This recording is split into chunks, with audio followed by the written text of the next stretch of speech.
adalah gembalaku, takkan kekurangan aku. Ia membaringkan aku di padang berumput hijau. Saudara-saudari yang terkasih di dalam Kristus, selamat pagi. Salam jumpa lagi dalam Sabda Siap Saji. Kamis 15 Februari 2024, hari Kamis sesudah Rabu Abu, warna liturgi ungu. Dalam nama Bapa dan Putra dan Roh Kudus, amin.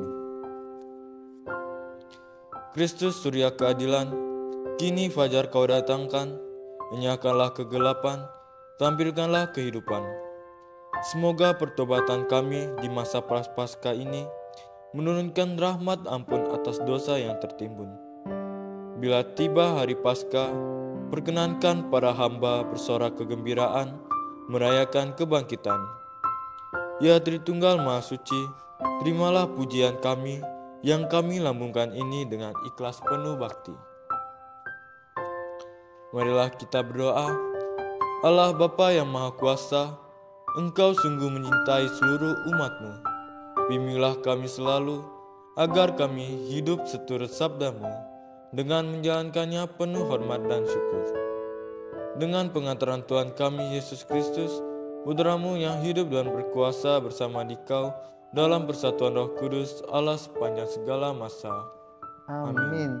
Tuhan bersamamu dan bersama rohmu.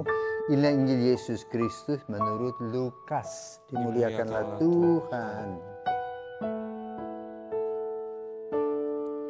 Lukas bab 9 ayat 22 sampai dengan 25. Sekali peristiwa Yesus berkata kepada murid-muridnya bahwa anak manusia harus menanggung banyak penderitaan dan ditolak oleh tua-tua, imam-imam kepala dan ahli-ahli Taurat, lalu dibunuh tetapi dibangkitkan pada hari ketiga. Katanya kepada mereka semua, setiap orang yang mau mengikut aku harus menyangkal dirinya, memikul salibnya setiap hari dan mengikut aku. Karena barang siapa mau menyelamatkan nyawanya, ia akan kehilangan nyawanya. Tetapi barang siapa kehilangan nyawanya karena aku, ia akan menyelamatkannya. Apa gunanya seorang memperoleh seluruh dunia, tetapi ia membinasakan atau merugikan dirinya sendiri? Demikianlah sabda Tuhan. Terpujilah Kristus. Selamat pagi Romo. Selamat pagi Satria. Romo, saya mempunyai pertanyaan. Dari konteks Injil hari ini, yang dimaksud membinasakan atau merugikan dirinya sendiri itu apa ya Romo? Baik, selamat pagi para pirsawan. Kalau kita merefleksikan masa Prapaskah yang diketemukan tentu oleh para pemimpin gereja, para rasul yang merefleksikan langkah-langkah Yesus berkaitan hidup kita ini dengan dosa. Dosa yang satu melahirkan dosa yang lain sehingga manusia tidak pernah merasa nyaman dan aman.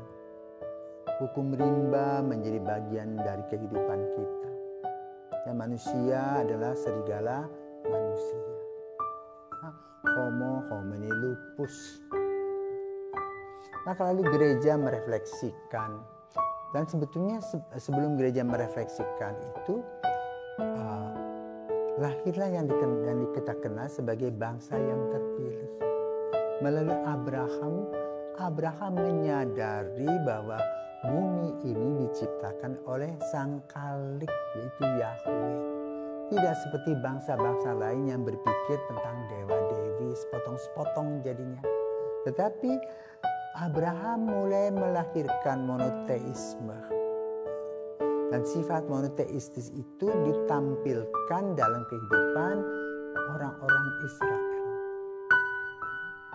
Dan kita kemudian melanjutkannya melalui siapa? melalui Yesus Kristus. Yesus Kristus kita yakini sebagai anak Allah, Allah yang menjadi manusia, yang kemudian menebus kita. Nah, disitulah yang dikatakan mengorbankan diri, menukar. Jadi Yesus adalah alat tukar, agar kita mendapatkan status yang baru, yaitu sebagai manusia baru melalui kurban salibnya. Maka setiap orang yang mengikuti Yesus, dia harus belajar berani memikul salib. Paling kurang salibnya sendiri, dosanya sendiri, dan tidak menyalahkan orang lain. Tetapi dengan dosa yang dia miliki, dia kemudian merefleksikan diri, mengurangi dosa-dosanya. Itulah paham Kristiani tentang pengorbanan Yesus. Jadi boleh katakan Yesus sebut Goel tadi, ya, sebagai ganti, ya, sebagai alat restitusi, alat tukar, agar kita manusia mendapatkan keselamatan. Karena itu ketika Yesus mewartakan kabar gembira, orang tidak paham dan mengerti. Apalagi orang sudah boleh katakan melaksanakan hukum Taurat yang sudah jadi. Dan di dalamnya itu dipolitisir, di mana hukum Taurat itu bisa memberi mereka uang dan kekuasaan, yang menyebabkan orang-orang kecil semakin menderita. Jadi boleh katakan itu salah kaprah. Maka ketika Yesus meluruskan, mereka tentu tidak mau terima. Sudah enak duduk, masa dia kan suruh berdiri, malas.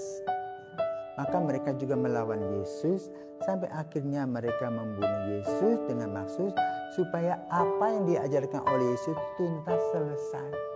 Tetapi justru dengan wafatnya Yesus, kebangkitan Yesus itu membuat orang kaget. Dan di sanalah letaknya, ya, bahwa Yesus masuk dalam dunia orang mati dan menebusnya dengan bangkit. Ya, itulah iman kita. Ya, karena itu anamnesa dalam liturgi kita mengatakan apa? Yesus telah wafat, Yesus telah bangkit, Yesus menyelamatkan. Dan itu bukan hanya teori, tetapi harus dipraktekkan di dalam kehidupan kita sehari-hari. Dan kita belajar dalam masa Prapaskah ini untuk sabar, ya, untuk bijaksana, untuk tekun bekerja dan berdoa, tahu hak dan kewajiban kita masing-masing, tidak saling menyakiti.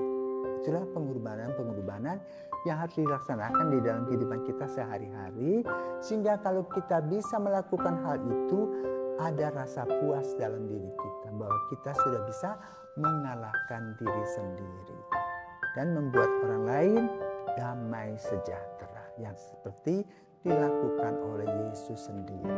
Semoga pada masa Prapaskah yang baru masuk hari kedua ini, kita semakin dimampukan untuk melihat karya kasih dan pengorbanan Yesus di kayu salib. Selamat pagi, Tuhan memberkati.